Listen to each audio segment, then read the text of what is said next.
Hey, welcome to another edition of Kyle Meredith with it's the interview series presented by WFPK at WFPK.org, Consequence, and the Consequence Podcast Network. Thanks for making your way here for checking out the series. You know what to do. If you like what you see, what you hear, hit that subscribe button. I put out new interviews just like this one every single week, so it's a great way to keep up with all of your favorite artists. And I'm so excited.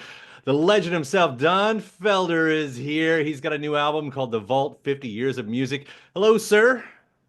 Hey, how you doing there? I hear you're in Kentucky. I'm in Kentucky. Today it's sunny. Tomorrow it's tornadoes and storms and everything else, but we'll take the weather today. Oh, I grew up in Florida dodging hurricanes my whole life, so I can empathize with you. I know what that's like. Yeah. You were just on vacation. I saw some nice pictures you took and posted, right? Yeah, I get to run away now and then to a friend's resort, and we scuba dive down there and play some golf, go out fishing, catch some 35 to 45 pound yellowtails, just Wow. having a great time. Just wonderful. Are you the type that said, can you relax on vacation or do you need to be, are you the type that needs to be sort of active the whole time? Being on an active vacation is relaxing from the music business, to tell you the truth. Between constantly touring on the road, or hotels, shows, buses, planes, all of that stuff, to when I come home, as you can see, I'm in my studio. Right. And when I'm here, I do a lot of writing and recording here. So to be able to go away, no bus, no plane, only a 230-foot yacht that my friend has. We stay on that sometimes and fish off of it. It's a wonderful, wonderful break from my typical routine of touring and in the studio, touring and in the studio. Well, the pictures sure look nice. Yeah. Envious. You can color me on that one. But as we see around you, so perfectly suited on the screens behind you with the Vault, the album cover of this. Oh, there it is. Look at that beauty. Look at that beauty right there. So take us through because there's a story behind this. There's a concept like these are songs, some of these that have been kicking around for what, 50 years? Well, what happened was in year 2000, I moved out of Malibu after living through five major fires out there, Mm. and I moved into Los Angeles. And I took my studio, which was an audio studio, tape recorders, 24 track tape recorder, and consoles, and I put it in storage until I could find a house, which I'm in now and bought and stuff. But I'd gotten so into digital recording that I just left all that stuff in storage. But I went out a couple of years ago, about 2 or 3 years ago, to see what was in that storage unit that I hadn't seen in 20 something years. I started discovering all these tapes and boxes full of cassettes and DATs and CDs. I went, what is all this stuff?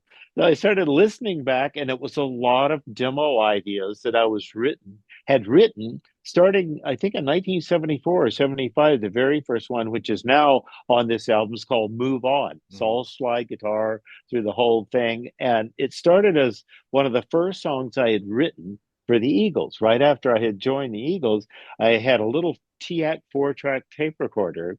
And so I made this drum track of me playing on a cardboard box, right? That was my drum track. Uh-huh. And I played bass on it, and then I played slide guitar on it. That's all there was, right? But when I listened to it, I said, I love that slide. Like, I've got to take that slide idea and make it into a full track. So it was just little excerpts of ideas that I had that never got flesh put on the bones, per se. Yeah, it's interesting timing too. Like I was just the interview I taped before this one with Jeff Bridges, the actor who's Mhm. also a musician, did the same thing. Found a bunch of the stuff that he had recorded in the 70s, and it's such a trip sometime, especially to have, as you say, packed it away to go back to hear that stuff. I mean, sure, it's a bit of memory lane, and we know that every song has its life, right? Of when it finally arrives. Yeah, Some yeah. songs arrive in 20 seconds, 20 minutes or whatever, and some songs it takes 50 years. But as you're talking about, like when you find these, and I love how you're talking about that, especially with Move On, like like how small of seeds were you pulling from? I mean, were many of them like mostly there? Did you have to kind of kickstart them to get to the point? Did you want them to Yeah. sound like their songs from 2025?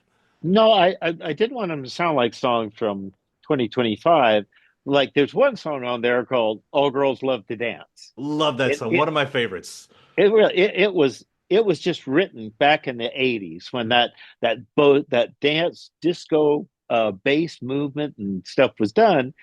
So I had pretty much not finished it, but I pretty much sketched out a pretty good demo of it. And the idea was to not make it sound like the '80s, but you couldn't help but making it sound like where it was written. Mhm. Some things are just ingrained in the music. That period was, and so. But then when you look at stuff like the last two songs that I actually wrote, which are written in 24 and recorded in 24, 25, which were Free at Last, Mhm. and I Like the Things You Do. Mhm. Th- those were just made up on the spot. I love walking into my studio with no idea what the hell I'm going to do, turning it on, picking up a guitar, plugging it in, and push record and just sit and play for a half hour, 45 minutes, and see what comes out. I mean, to me, that's when when those moments of brilliance come. Like when I was sitting on the couch playing this 12-string acoustic guitar, and the progression for Hotel California just came out of me. I said, I got to go record some of this. And I went back in this back bedroom and had a little reel to reel tape recorder, and I played some of it so I wouldn't forget it. So the lesson was some of the things that happen that just come through you like that. If you can recognize them and sing them into a phone while I'm driving down the freeway, I'm singing a chorus or reciting a lyric line or something, just to have those little snippets of ideas. And then literally, when you go back to say, what am I going to do? Oh, I love those lyrics. Let me write a track for that. And kind of you take a little kernel of it and hope that it grows into a big oak tree by breathing life into it. Yeah. So going back to that earliest one, as we talked about, with a song like Move On, I mean, here you are in 1974. You're coming off of Flow and the work with Crosby Nash. You're Yeah. bringing that guitar stuff into the Eagles, as the story has been told many, many times. Is your style still developing? Like, what did you hear in that song, in that, from that moment way back then? It's funny because I grew up in Florida and I was really good friends with Dwayne on Greg Allman. Mhm. And I admired Dwayne beyond your imagination, to tell you the truth. As a matter of fact, I have the distinct honor of having lost three battles of the bands to the Allman Brothers. It didn't matter if it was the Allman Joys or the band called the Spotlights that they were in, or, the Allman Brothers. Those two guys were the best You in were the going to lose entire either way, right? uh, Yeah. they were just unbelievable. So, I started playing slide because I watched him play a lot, and he taught me at the beginning of my slide career on the floor of his mom's house in Daytona Beach. And so, I was always chasing that idea of being a good slide guitar player. Mhm. And so when I went back and listened, I went, "Damn, that was a really good lick." The whole song didn't matter. I mean, it was just those licks that I had come up with that I said, "I'm going to use those," and I'm not. If I'm going to steal, I might as well steal from myself. So I did, and took that idea and built the whole track around a whole new progression and everything. But the opening slide licks for the intros and stuff were just what prompted me to go back and finish that. Yeah. You know. So is it safe to assume then the finished version is probably quite different then than that original demo? Absolutely. And somebody asked me earlier, said, what do you think has changed since your first solo album, Airborne, and now?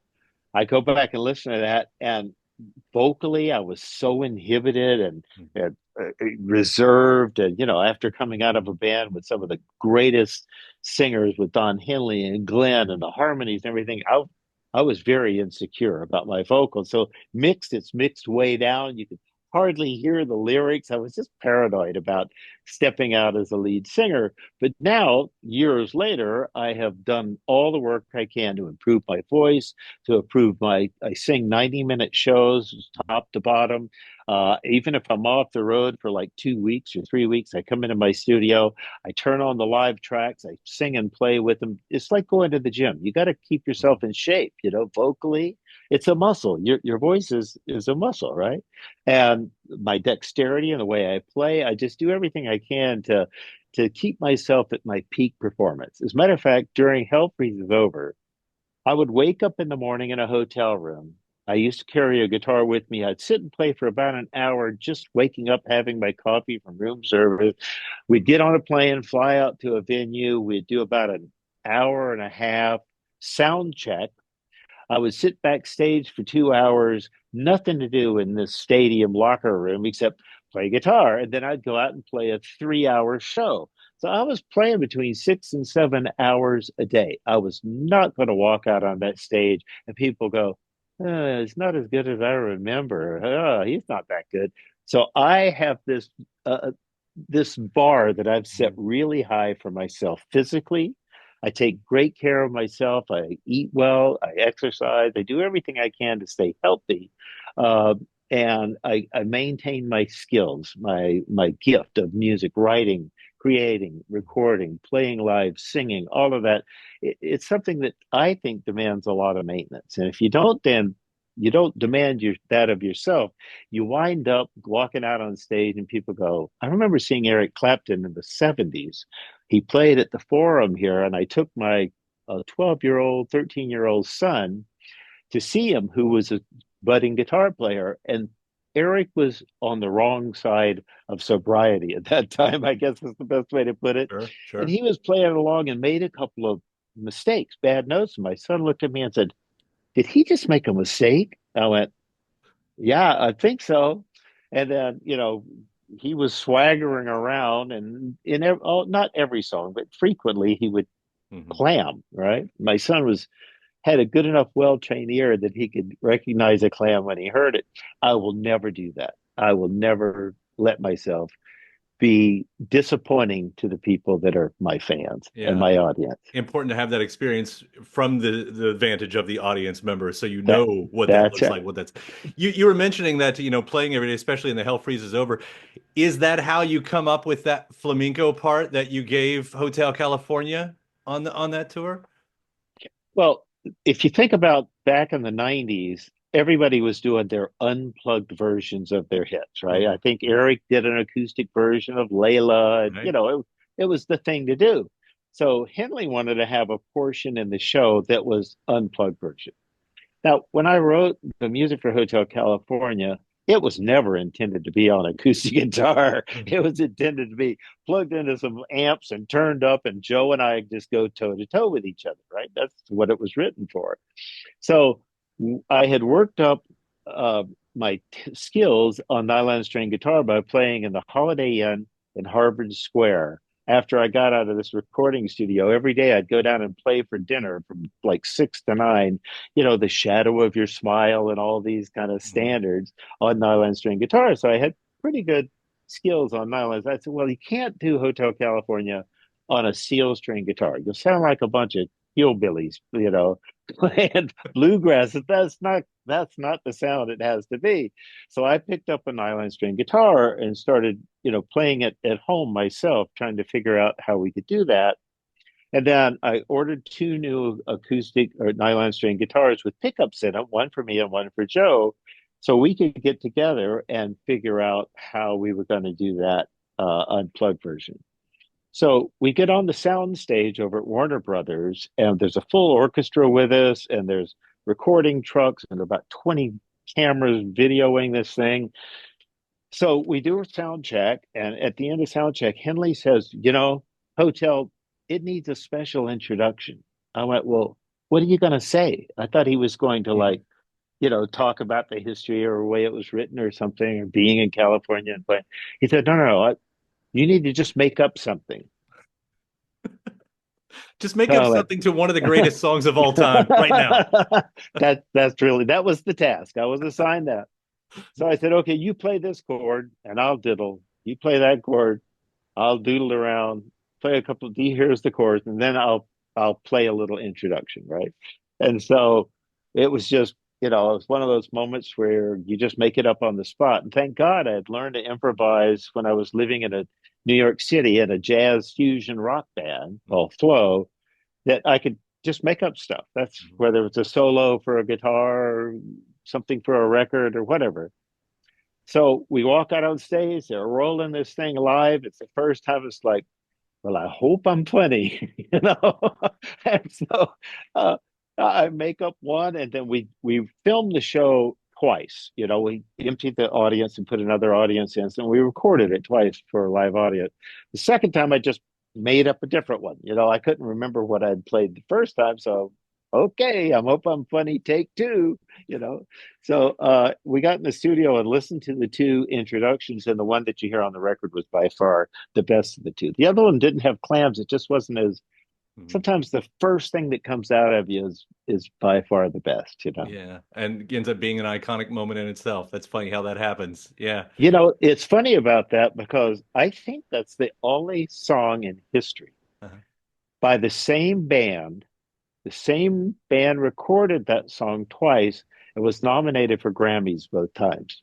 It was like, Wow. huh? We Yeah. already gave us a Grammy for that song once. Just shows you can, in many ways it's skin a cat. That's the whole thing right there. But it also shows, I mean, the way you are able to reinvent your music, as we're seeing here on the Vault album. And you've done it with the song Heavy Metal. I mean, we were referencing the early 80s. Like that's the one on the record that we knew before that we're getting again.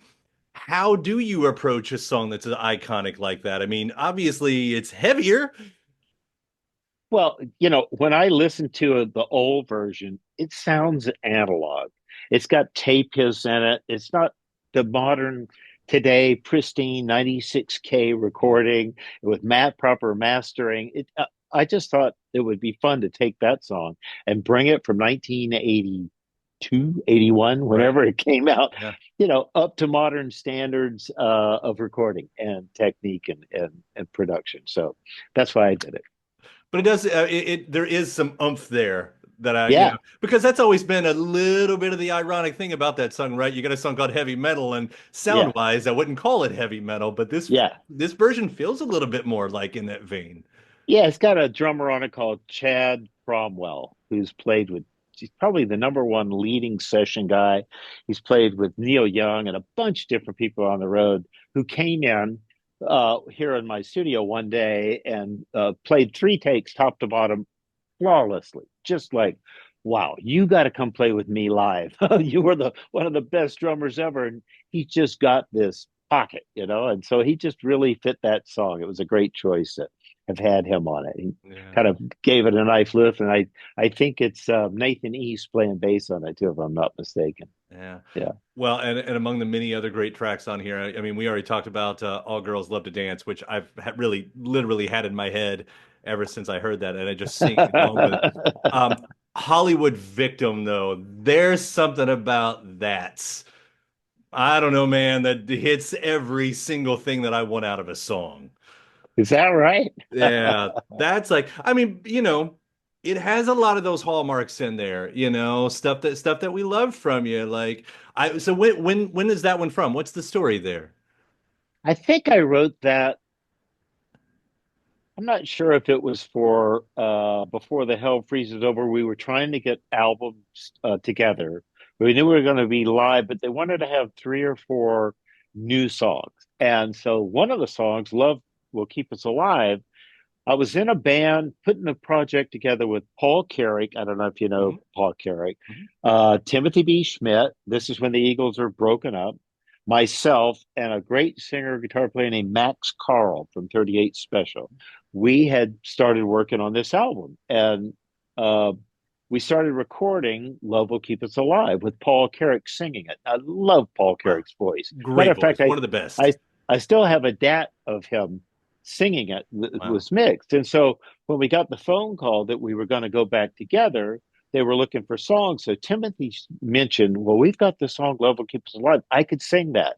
And so that wound up on the record. We had to go in the studio and I had to completely reproduce note for note the guitar parts, the acoustic part, the keyboard part that we had made this demo of exactly like the demo. So um, there's times when, you know, things happen that just gel. And I love walking into my studio when it's dark, turning it on, plugging it in, a guitar, playing, recording, just trying to see what comes through me at the time, you know? And that's one of those moments where sometimes some just brilliance happens, and other times they get sent off to digital heaven. Goodbye, race head, gone. But that brings me back to that song Hollywood Victim. For that one to be on the Yeah, cutting room floor, yeah, is sort of incredible to me. Like what we hear or don't hear in the moments versus what we hear later, with fresh ears, yeah. and how That's that right. can make all the difference. It just didn't. It didn't. It would not have fit on Hell Freezes Over as an album. We were looking for more rock stuff. Although Glenn did a country ballad on it, I think, "Girl from Yesterday." But there was a variety of stuff. But we only had 4 or 5 new songs, and that was it. So Although I it would thought, have well, been part of a Victim series, right? I mean, you compare that with a Victim of Love, and then suddenly you've got you're set up for a trilogy if you want it. That's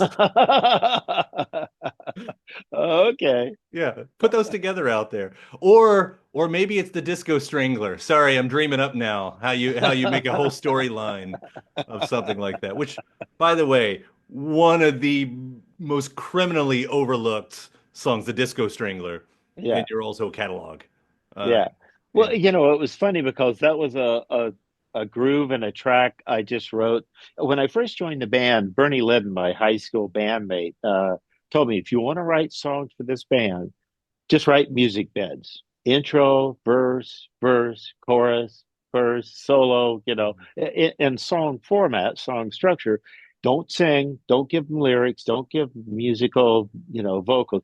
Just give those tracks to Don and Glenn. And if they hear something they like, they'll write lyrics and harmonies and verses to it. So that's one of the tracks, I think, for the long run that I came up with. And the other one that I wrote was Those Shoes, Those shoes, yeah. which Joe had joined the band, and the Eagles had never had a talk box sound on the record. Uh-huh. Joe is a great talk box player. So I said, I'm going to write a song that Joe and I can sing harmony or play harmony talk boxes on. Never been done. Unique sound. It's like two trumpet players playing ba ba ba ba ba, right? Uh-huh. So we got harmony talk boxes on it and a great guitar harmony talk box solo, but we had no lyrics. And so I had given them that bed, and Don came up with the idea of Those Shoes. And That's great. so turned out to be a fun thing. Yeah. And I love that you play that one live too. I mean, I that's been did. part of the set for Yeah, a very long time now. Yeah. it has. Yeah. Yeah. Yeah, and I should bring up the tour, right? Because you're going out this summer with Styx and Kevin Cronin, Hmm. Yeah, who's in his own transitional moments. I know he's out there doing the Kevin Cronin band. I think it's billed as, is that right? that's right. Yeah. Yeah. Uh-huh. Yeah. Well, So I mean, Kevin to me is the voice of REO, and was for the last 25 or 30 years, however long they've been together with Kevin. The records they've made, the hits they've had, he's fronted that band the whole way. yeah. So That's a it's a tragedy that they can't work together anymore for one reason or another. But I understand that more than anybody, I was really. about to say. I'm sure Been you've there, got some done advice that. for him, when you guys talk. Sure Yeah. you can help out through that stuff. That's a great lineup though, and with Sticks and everything. I mean, everybody. It's solid hits for Yeah. 3.5 hours. It'll just be and it's the fastest set change you're ever going to see. There's nothing on stage except for a rolling riser of drums. There's no amps and Yeah. cables and all that. It's all wireless. So you can roll one set of drums off, roll the next one on, and go. Yeah. That's So that's it'll that's be great for the fans right there. That's right. Instead of waiting 20, 30 minutes in between Uh, sets, it's nice to have a bathroom break or get up and get a beer break, but that's for the new song. but You know that. I got a you new just want song. to. Here comes. That's right. I kid. I That's did want to right. do a quick shout out too that a lot of the folks, because you've got so many great players on this record, but you've also got most of Toto on this record too. So, Well, like you're basically fronting Toto on this album. I've just known those guys for years, and I think Lukather has played on just about every solo record I've made. Mhm. Back to, well, not on the very first one, Airborne, but Road to Forever. When I started out to do Road to Forever, I didn't even have that song in mind. I was working with a record producer about exciting. It was exciting about him producing my record. I've just played and made records with Lukather, with David Page, with just about everybody in that band. Their lead singer came over and sang some harmony with me at all. They're just good guys. As a matter of fact, when Luke comes over, we probably spend the first 45 minutes laughing and telling jokes and having a great time before we ever get around to actually playing music. It's just fun to work with those guys. There's no drama, there's no big egos, just great musical talent, a lot of fun. Yeah, that's how I feel anytime I have Lukather on this series and everything, that the interview Yeah. doesn't even really start until 10 or 12 minutes into it, but just because the guy's a great talker. I love him. that Love him to death. that's Yeah. right. Yeah. Yeah, he is. This record does, it's so much fun to listen to it. And I know we didn't hit on the lead single Free at Last and everything you're doing there, but that you were able to dig into these vaults as we see around you once again with the vault and still find this many gems. I mean, that's something special right there. So really, congratulations on this one, man. Oh, I appreciate it. It's like they just needed time to germinate, Mhm. and then finally they hatch out of their little eggshells. And you got these little chicks running around. So this close to each other, I thought I'd use that analogy. But They were just waiting for their time, and here it is. Lucky us. that's right. You Lucky got it. us. Don, it's been such a pleasure talking to you. Thank you so much for taking the time today. All right. Thanks. See All you right, later. bye. And thanks to my guest. Also, thanks to you for checking out the episode in the series. Before you get out of here, hit that subscribe button. Again, you get 3 brand new interviews every single week. New one every Monday, Wednesday, and Friday at right here on YouTube, or of course anywhere in podcast land, including iTunes, Apple Podcasts, Spotify, Podchaser, NPR, or WFPK.org as well. A great way to keep up with your favorite artists and discover new ones as well. Then after that, actually head over to WFPK.org. That's where I do a show Monday through Friday, 6 p.m. Eastern. It's an hour full of song premieres, music news, anniversary spins, bonus interviews, Monday through Friday, 6 p.m. Eastern at WFPK.org. Consequence has your music and film news. You can also find me on the social media spots, Facebook, Instagram, mostly on Twitter. All 3 of them, the address is at Kyle Meredith. Do hope you like and follow along. That does it for another edition. I'm Kyle Meredith. I'll see you next time.